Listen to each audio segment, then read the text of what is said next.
नेहरू जी ने क्या किया? अरे वर्तमान की बात करिए, देश को बताइए आप क्या कर रहे हैं, आपकी जिम्मेदारी क्या है? कि सारी जिम्मेदारी जवाहरलाल नेहरू की है।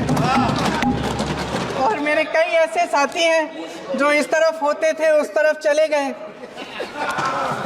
मुझे दिख भी रहे हैं, वॉशिंग मशीन में शायद धुल गए हैं। भेष तो बदलते हैं आज के राजा, शौक तो है उनको भेष बदलने का, लेकिन न जनता के बीच जाने की हिम्मत है और ना आलोचना सुनने की।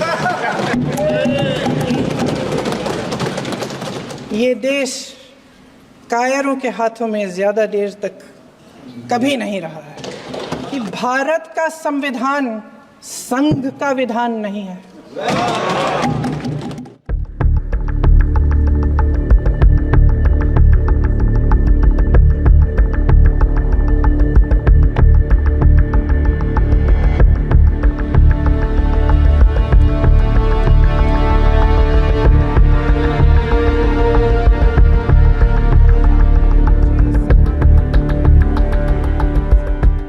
वाद विवाद और संवाद की हमारी पुरानी संस्कृति है।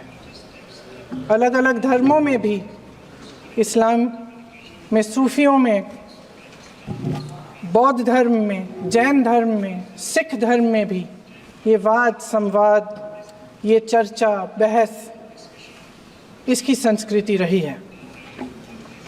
इसी परंपरा से उभरा हमारा स्वतंत्रता संग्राम।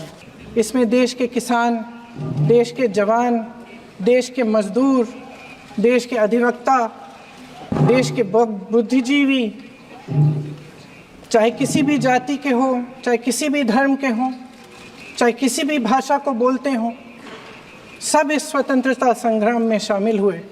और उसी आज़ादी की लड़ाई से एक आवाज़ उभरी जो हमारी देश की आवाज़ थी। वो आवाज़ ही आज हमारा संविधान है। ये सिर्फ एक दस्तावेज नहीं है। बाबा साहेब अम्बेडकर, मौलाना आज़ाद जी, राजगोपालाचारी जी और जवाहरलाल नेहरू जी और उस समय के तमाम नेता, जैसे आपने कहा, इस संविधान को बनाने की जो कार्य में सालों के लिए जुटे रहे। इस संविधान ने हर एक देशवासी को ये अधिकार दिया कि वो सरकार बना भी सकता है और सरकार बदल भी सकता है।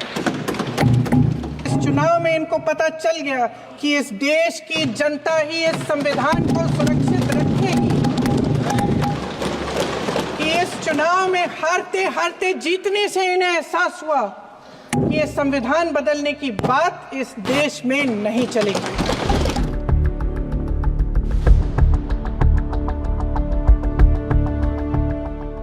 जिसका नाम लेने से कभी कभी आप झिझकते हैं और कभी कभी उनका नाम धड़ाधड़ इस्तेमाल किया जाता है अपने आप को बचाने के लिए।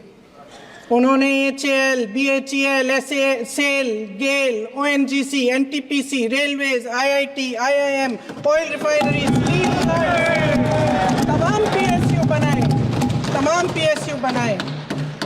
अध्यक्ष महोदय, उनका नाम पुस्तकों से मिटाया जा सकता है, उनका नाम भाषणों से मिटाया जा सकता है, लेकिन जो उनकी भूमिका रही इस देश की आज़ादी के लिए और इस देश के निर्माण के लिए, वो इस देश में से कभी मिटाया नहीं जा सकता।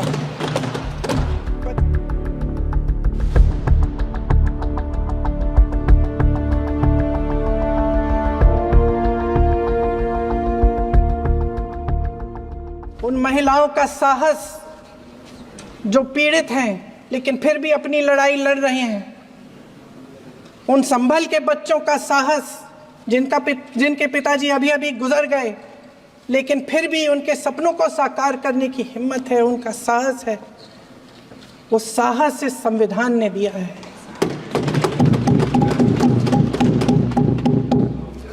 वो आत्मविश्वास इस संविधान ने दिया है। ये देश भय से नहीं चल सकता, ये देश साहस से ही चलेगा। आज संसद में बैठे हुए सत्ता पक्ष के मेरे साथी ज़्यादा से ज़्यादा अतीत की बातें करते हैं। 1921 में क्या हुआ, कब हुआ, नेहरू जी ने क्या किया। अरे वर्तमान की बात करिए, देश को बताइए आप क्या कर रहे हैं, आपकी जिम्मेदारी क्या है। कि सारी जिम्मेदारी जवाहरलाल नेहरू की है। प्रधानमंत्री जी यहाँ सदन में संविधान को की किताब को यूं माथे से लगाते हैं, लेकिन संभल में, हाथरस में, मणिपुर में जब न्याय की गुहार आती है, उठती है, तो उनके माथे पे शिकन तक नहीं आता।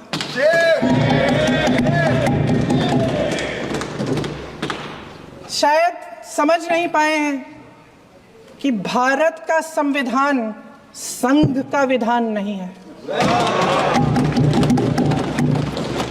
एक कहानी होती थी, अध्यक्ष महोदय, शायद बचपन में आपने भी सुनी होगी।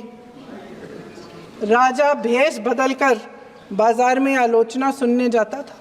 भेष तो बदलते हैं आज के राजा, शौक तो है उनको भेष बदलने का, लेकिन न जनता के बीच जाने की हिम्मत है और न आलोचना सुनने की। ये देश कायरों के हाथों में ज्यादा देर तक कभी नहीं रहा है। ये देश उठेगा, ये देश लड़ेगा, सत्य मांगेगा, सत्यमेव जयते। जय हिंद।